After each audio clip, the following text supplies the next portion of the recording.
coast of Oregon and thousands of feet below the Pacific Ocean surface, an underwater volcano is showing signs it could erupt for the first time in 10 years. It's like a gateway for UW's Cabled Array, an undersea observatory that gives researchers a rare look into the Earth's geology.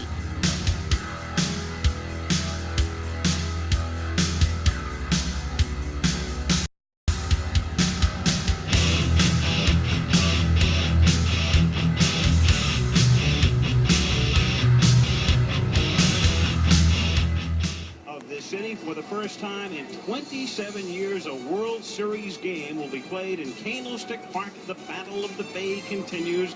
Game 3 of the 1989 World Series, the Oakland Athletics against the San Francisco Giants. I'm Al Michaels. Welcome to Game 3. It's been dominant Oakland pitching, of course, in the first 2 games, so Roger Craig has made some changes in the Giants lineup. Now, the Giants, of course, are faced with a formidable task, having to win 4 or 5, in essence, to win the world title.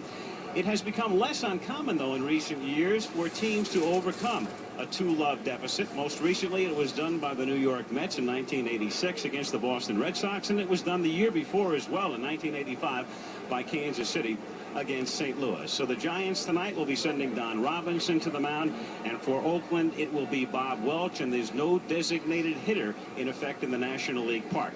Let me turn now to Tim McCarver. And, you know, Tim, we talked in Game 1, the final score was 5-0, but there was a key early play involving Terry Kennedy dropping a throw from Will Clark at the plate. We go back to Game 2. The score was 5-1, but there were 2 key plays early in that one as well. Well, you don't often think of key plays in a 5-1 ball game, but let's go back to the top of the 3rd inning. Will Clark, the batter. The Giants have not had the lead in these 2 games. A 3-2 count, a split finger fastball by Mike Moore, pounced on by Terry Steinbach, the Oakland catcher. But look at the tough throw that he had to complete the play with Brett Butler running between him and Clark. Flash forward to the bottom of the 4th inning. Dave Parker, barely by inches, just misses a home run.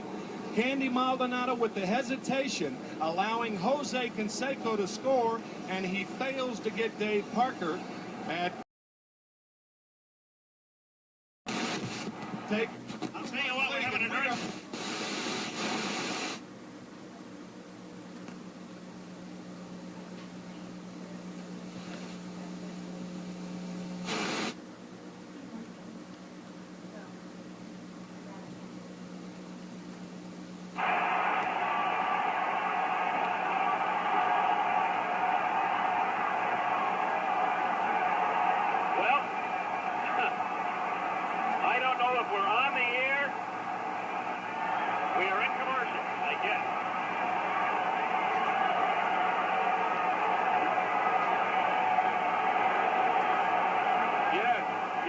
We hear you. I don't hear a thing. I guess Dave Parker. Well, I don't know if we're on the air or not, and I'm not sure I care at this particular moment, but we are. Well, folks, that's the greatest open in the history of television, bar none. Yes, it certainly did. We're still here.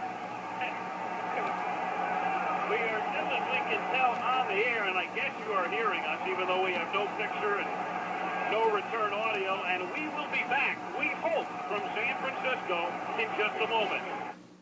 That's what Japan does not need. An imminent earthquake warning just issued for several regions of the country, on edge there, on edge here, because it really didn't start with Japan. Take a look at what experts are increasingly calling the so-called ring of fire that is circling the entire Pacific Ocean. Do you remember Chile's massive earthquake about a year ago? Then we had that big one in New Zealand just last month. Then, of course, Japan. And if this clockwise trend continues, my next guest says North America looks to be on tap next. Don't laugh. Geologist Jim Berkland is worried, and when he worries, you should worry too. Jim accurately predicted, get this, the 1989 so-called World Series earthquake 4 days before it shook the San Francisco Bay Area. And Jim says this month is of particular concern. Why, Jim? The month of October, March, and April are the 3 most devastating earthquakes in terms of damage in the San Francisco Bay Area in history. And we're happening on the 19th of this month. not only the full moon, but within an hour, the closest approach of the moon until the year 2016. And the next day is the equinoctial tide. So you're bringing together three of the maximum tide-raising forces. And we know about the ocean tides, but there's also an earth tide, and there's a tide in the groundwater. And all of these help to release sudden built-up strain and cause earthquakes. All right, but that would seem to imply that we could be looking at a very imminent event in the United States within the next week or two. Is that right? Yes, what I call a seismic window, this top seismic window in years. Will be shining super bright in the morning sky before sunrise. This is when Venus reaches what's called its greatest elongation. That just means it looks farthest away from the sun in the sky from where we are on Earth. Since Venus is so bright, you don't even need a telescope to see it. Just look towards the eastern sky before the sun comes up, and you'll spot it shining like a really bright white star. It's actually the third brightest thing in the sky after the sun and moon. You might even hear people call it the morning star. It's not really a star, but it sure looks like one. The cool thing is, even though this event is at its peak on June 1st, Venus will keep hanging around in the morning sky all the way until November. So if you miss it once, you'll still have other chances. Next up is something really awesome on June 3rd. You're going to get to see 3 planets and the moon all in one night. That's right, Venus, Saturn, and Mars will all be visible, along with the moon, just by looking up. Early in the morning, before sunrise again, Venus and Saturn will be in the eastern sky. Venus will be bright and easy to spot, and Saturn will be above it to the right. Saturn won't be as bright, but you can still see it if the sky is clear. If you have a small telescope or even a good pair of binoculars, you might even spot Saturn's rings. While that's happening in the east before sunrise, Mars will be doing its thing in the west-southwest sky just after the sun goes down. Mars is more of an evening planet right now. On June 3rd, if you look up an hour or so after sunset, you'll see a slightly gibbous moon, which means it's more than half full but not quite all the way. The moon will be sitting in front of the constellation Virgo. Mars will be near the bright star Regulus, which is Leo's heart. On this night, Mars is getting closer and closer to Regulus, and over the next few nights, you can actually watch Mars move as it passes by the star. It's kind of like a slow-motion race across the sky. Also around this time, Jupiter is still hanging out in the sky, but it's getting harder to see.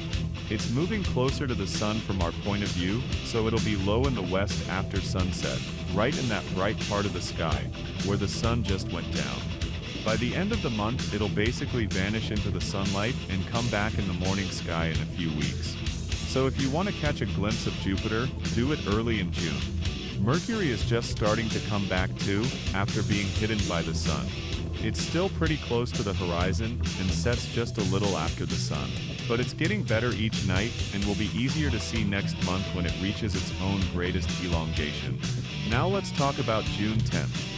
This one is a bit tricky, but also super interesting. It's called a lunar occultation. That's a fancy way of saying the moon is going to pass right in front of a star. In taking a closer look into Jim Berkland's work, and realizing that some strange prejudice was directed towards him, it seemed for no other reason than jealousy of his ability to see, detect, and accurately predict earthquakes at an astounding 95%. The madness of a person's ego to thwart what could have been by now a better detection and warning system. A potential new science could have emerged. It's a dangerous geocentric world we live in. The time frame that Mr. Berkland would give his windows of activity was 8 days. I've chosen June 10th, 2025 to be a severe gravitational tidal forces, as it's showing the greatest level of Syzygy. The 8-day window would be from June 6th to June 13th, 2025. If I follow what I believe his theory was correctly, which was difficult, as you could imagine that his work was not publicly supported, so finding out how he made them took some research, and I'm not overly confident I got it right. For the sake of potential loss of human life, I got it wrong. Or this is a 5% error in predictions, as his record showed. I would be more happy being wrong in this case. Oh, Friday the 13th just had to be in this.